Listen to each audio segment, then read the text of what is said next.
this is part 2 of lesson 2 of Unit 8, Applications of Integration, and we are talking about particle motion and how it's related to integrals.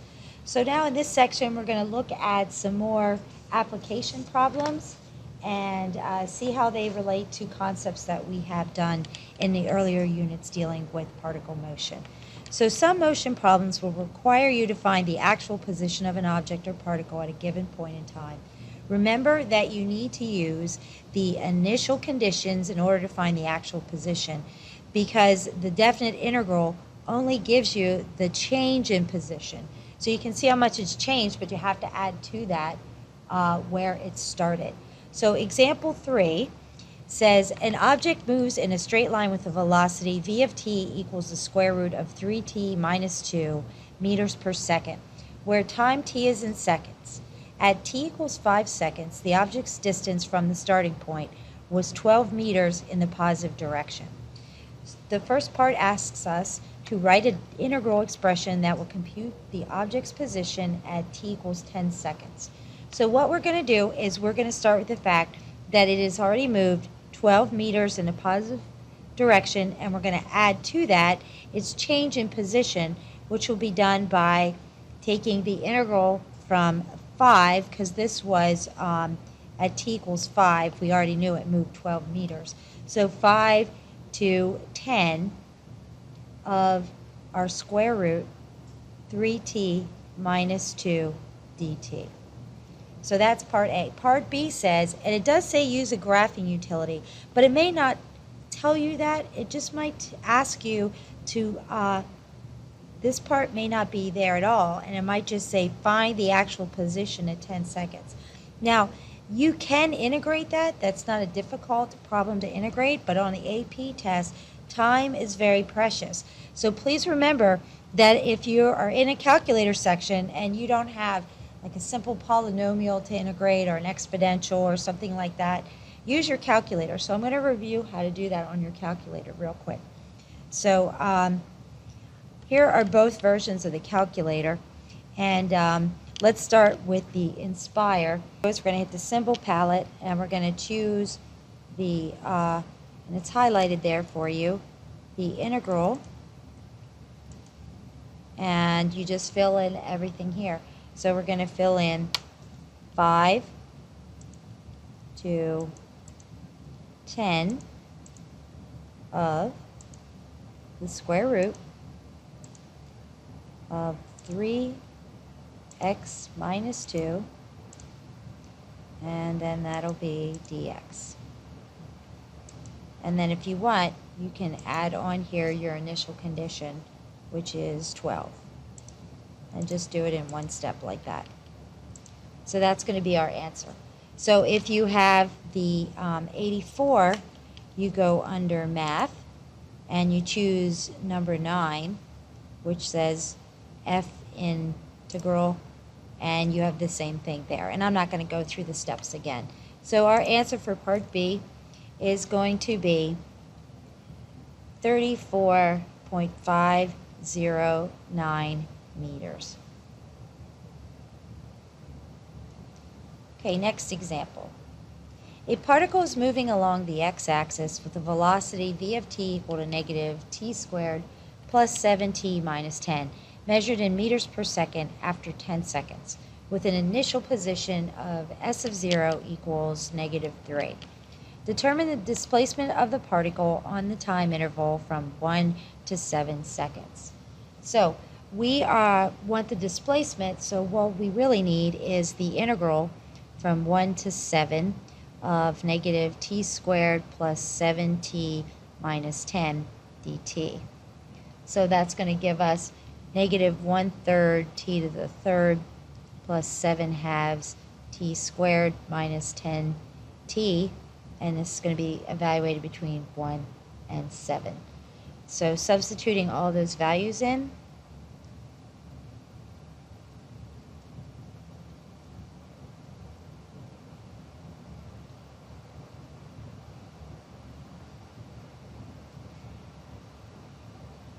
this one I really didn't need the brackets because we're putting 1 in. what I have in there. And simplifying this, you get negative 6 feet. Okay, part B says, oh, I'm sorry, it's not feet, it's meters.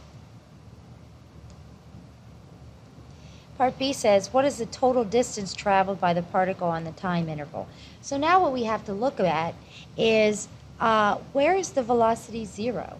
So we have to find our zeros. So we're going to start by taking negative, and I'm going to factor that out. T squared minus 7t minus or plus 10 equals 0. And this factors into t minus 5 times t minus 2. And so we have two zeros we're looking at. T equals 2 and t equals 5. Okay? So that's how we're going to break it up, because our particle is going to be changing directions. It crosses over the x-axis because the velocity is going to 0 and then going to change directions. So we want to divide up our integral into these chunks then. So we're going to integrate from 1 to 2, and we're looking for the absolute value now of the velocity because we're looking for total distance, plus the integral from 2 to 5, and then our last piece is going to be from 5 to 7. Oops, that's supposed to be a V.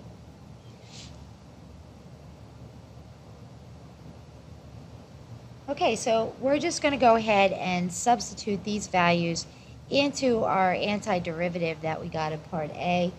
And I'm not going to go through and write that all out, but what you get then is negative 22 over 12, the absolute value of that, plus the absolute value of 9 over 2, plus the absolute value of negative 26 over 3. You really should work those out for yourself and make sure you get my numbers, because if you didn't, you might want to find out where the mistake is so you don't repeat it. And putting these under a common denominator, making them positive since we're taking the absolute value, you get 16 meters. I'm sorry, 15 meters. Okay, example 5, which is again a calculator problem. So number 5 asks us, suppose you're driving in traffic behind a large bus at 66 feet per second. So that's 45 miles an hour. When you finally get a chance to pass, you step on the accelerator, giving the car an acceleration of a of t equals 4 over the square root of t, where a is measured in feet per second per second. Part A says, how fast are you going 16 seconds later when you have passed the bus? So what we want to do then is we want to find our velocity if we're asked how fast we are. So v of t is going to be the integral of a of t dt. So we're going to integrate this, and we really get you're going 66 feet per second. So this is 66 t. Oh, I'm sorry. So this is going to be our 66 plus, I couldn't read my own handwriting there, plus we're going to integrate, that was prior to accelerating, from 0 to 16 of our 4 over the square root of t dt. So that's going to equal 66 plus 8 times the square root of t from 0 to 16. And again, if you wanted to, you could just do that integral in the calculator. But to me, I didn't think that was really worth the time to pull my calculator up.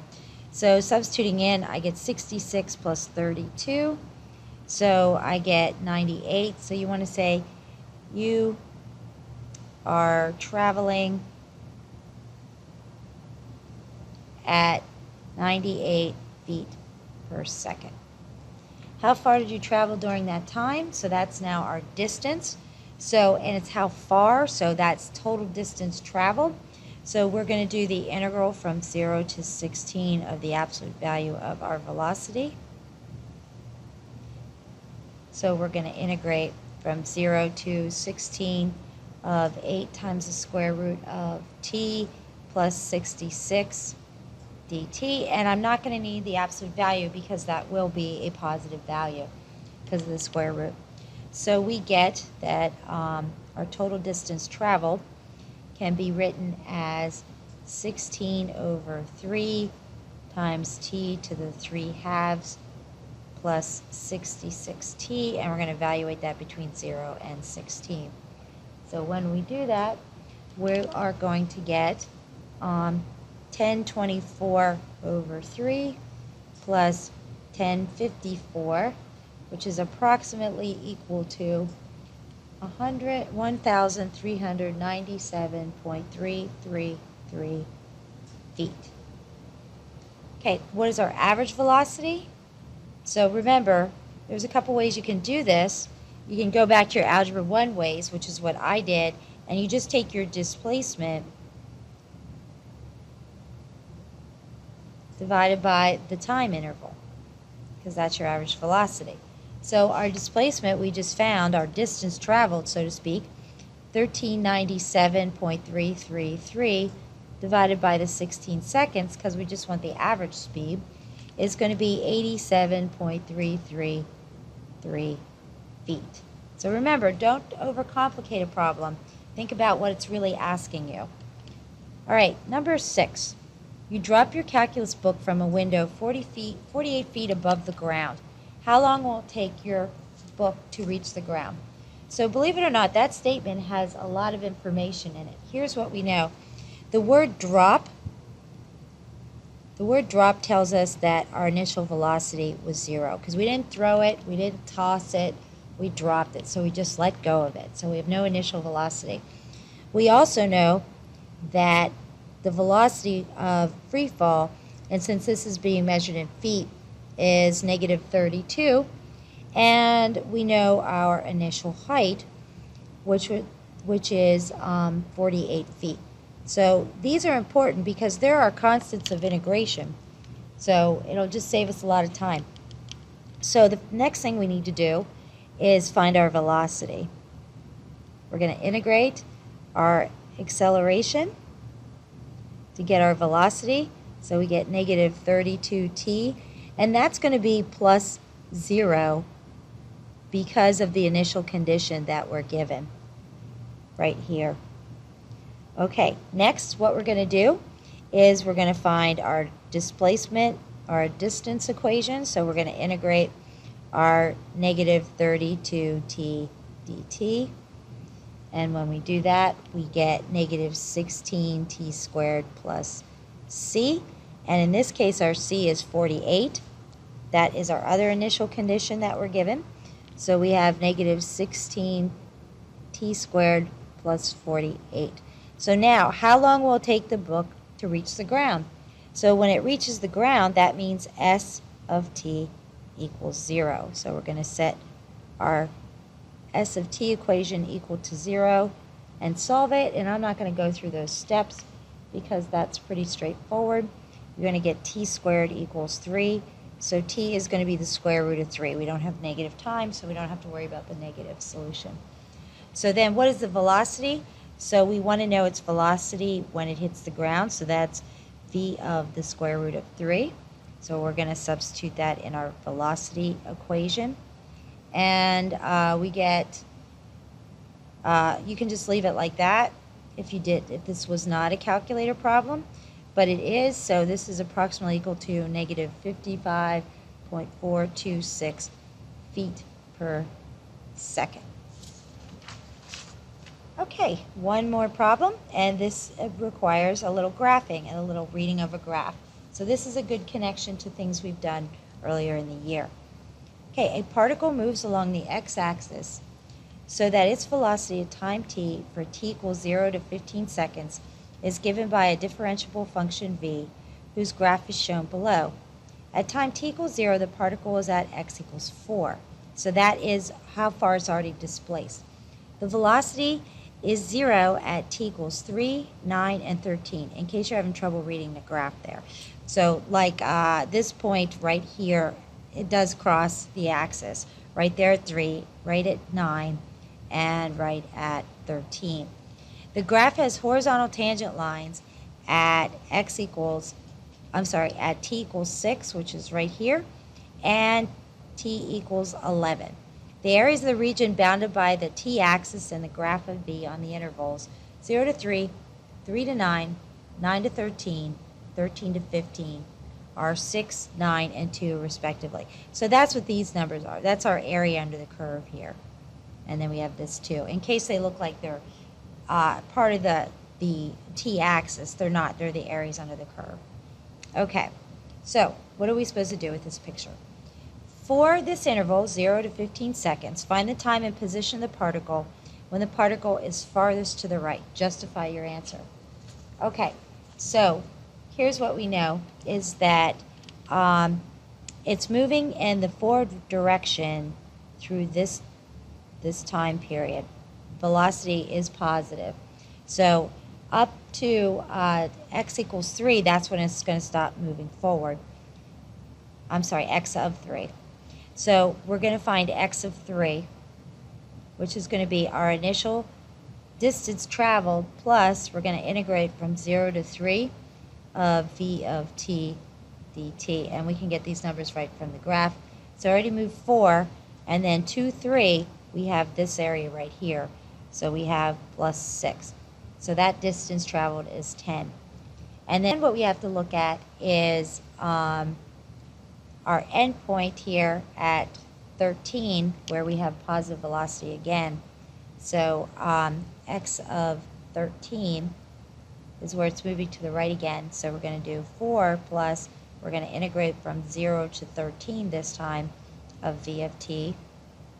And so we have 4 plus, and now we have 6. And we're going to have to subtract the 9 and then add the 3. So when we do this, we get 4. So this is our justification. So this is where the particle is farthest to the right.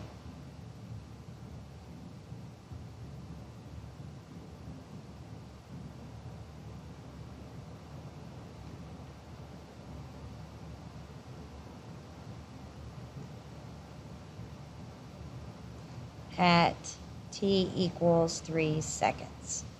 Okay, next part. For how many values of t in our interval 0 to 15 is the particle at x equals 4? Explain your reasoning. Believe it or not, this is an IVT problem. We already have 2 already, so we know of 2 already, and you can state those. So you can say, from the given and part A, x of 0 equals 4, and x of 13 equals 4. Now, is there another place or more than one place? Okay, so here's where the IVT comes in. You can say, since x of 9 equals 1 and x of 3 equals 10,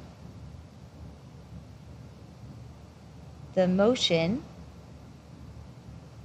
is continuous, so by the IVT there exists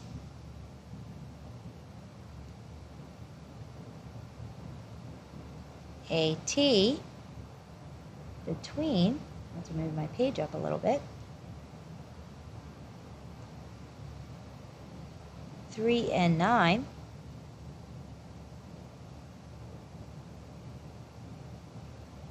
where x of t equals 4.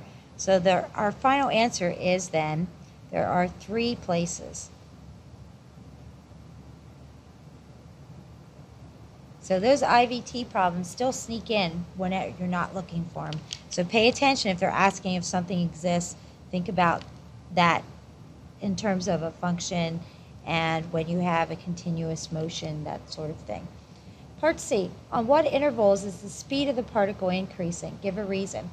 So what we want to remember is that the velocity is increasing when the velocity is positive and its derivative is positive, the acceleration. So remember, you're supposed to give a reason. So speed increases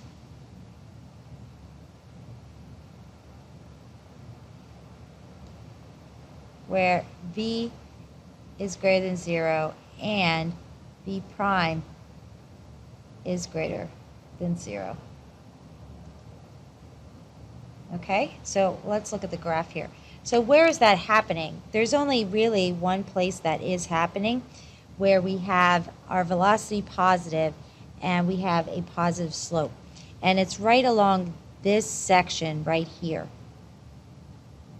Okay, there's only two parts of the graph that's positive, and one is here in the beginning and the other one is here. But this is the only section where the slope of those two positive velocities is also positive. So we're going to say, you can write it in interval or inequality notation. So I'm going to, whoops, I left it in the highlighter. So 9 to 11 is the interval. During what time intervals, if any, is the acceleration of the particle positive? Justify your answer. So remember that our a of t is equal to the derivative. So we're looking for positive slopes. And it doesn't just have to be with positive velocity. It's positive slopes. Okay, so we already identified one, which was 9 to 3 there. But what you want to notice is that we have positive slope. Let me erase some of this here. We have positive slope the whole way along here. This is the only place where the slope is positive on that function. So it's going from 6 to 11. That's the time frame.